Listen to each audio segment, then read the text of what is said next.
standing up so effectively against Russian aggression. As I mentioned, because we've seen all of these reports on the provision of cluster munitions to Ukraine, I will leave it to the Pentagon to make a formal announcement later this afternoon for the next drawdown package and to go into the details of that drawdown package and the specifics on the types of munitions being provided. But I will use this opportunity here today to make a few points. First, we base our security assistance decision on Ukraine's needs on the ground. And Ukraine needs artillery to sustain its offensive and defensive operations. Artillery is at the core of this conflict. Ukraine is firing thousands of rounds a day to defend against Russian efforts to advance and also to support its own efforts to retake its sovereign territory.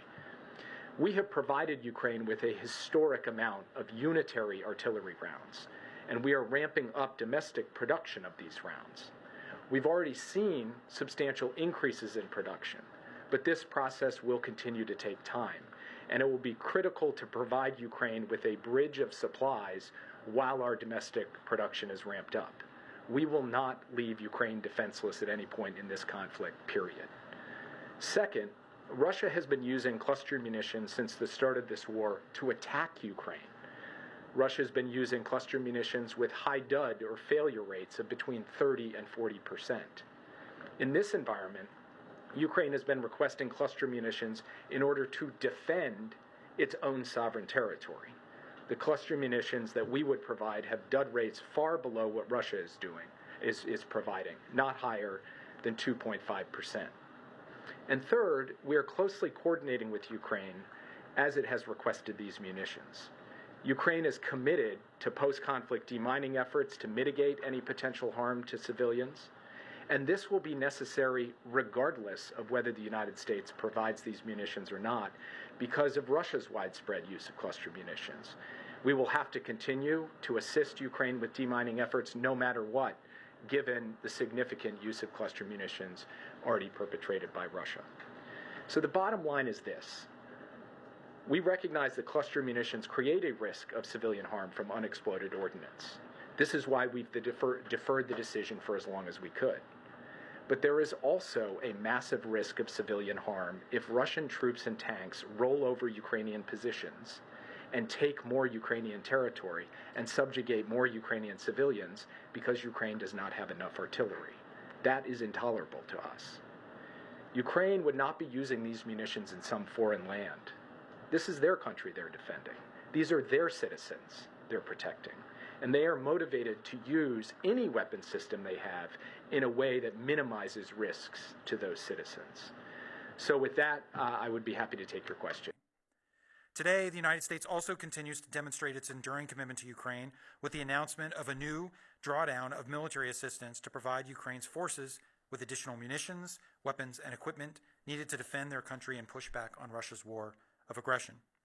With the announcement of this 42nd presidential drawdown package, the United States has committed more than $41.3 billion in military assistance since Russia first launched its unprovoked and brutal war against Ukraine on February 24, 2022, and more than $44.1 billion in military assistance since Russia's initial invasion of Ukraine back in 2014. Some of the capabilities in today's $800 million drawdown package include 155 millimeter artillery rounds, including dual-purpose improved conventional munitions, or DPICMs, and 105 millimeter artillery rounds.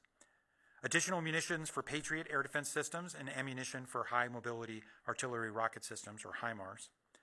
Additional Bradley infantry fighting vehicles, additional Stryker armored personnel carriers, precision aerial munitions, demolition munitions and systems for obstacle clearing, and various spare parts and operational sustainment equipment. With this announcement, we will be able to provide Ukraine with hundreds of thousands of additional artillery ammunition immediately.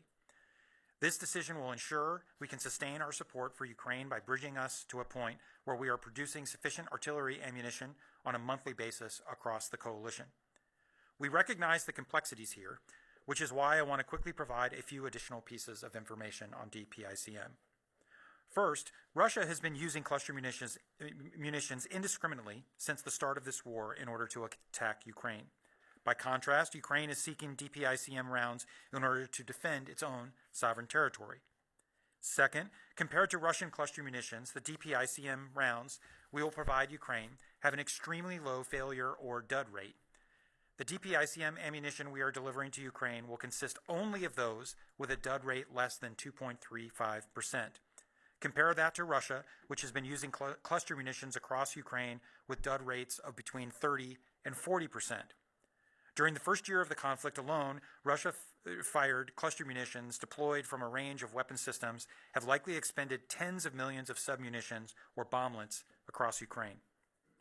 Third, we're working with Ukraine to minimize the risks associated with the decision. The Ukrainian government has offered us assurances in writing on the responsible use of DPICMs, including that they will not use the rounds in civilian-populated urban environments, and that they will record where they use these rounds, which will simplify later demining efforts. Ukraine also has committed to post-conflict demining efforts to mitigate any potential harm to civilians. The United States has already invested more than $95 million in Ukraine's demining activities, and we will provide more support to help Ukraine mitigate the impacts of cluster munition use by both sides in this conflict. And fourth, and this is critical, by providing Ukraine with DPICM artillery ammunition, we will ensure that the Ukrainian military has sufficient artillery ammunition for many months to come. In this period, the United States, our allies and partners, will continue to ramp up our defense industrial bases to support Ukraine. For the past year and a half, President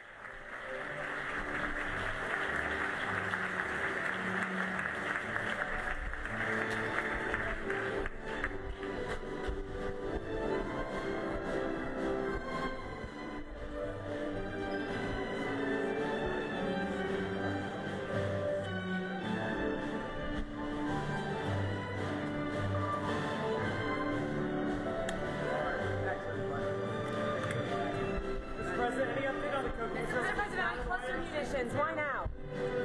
We've run out of ammunition. Running out of ammunition.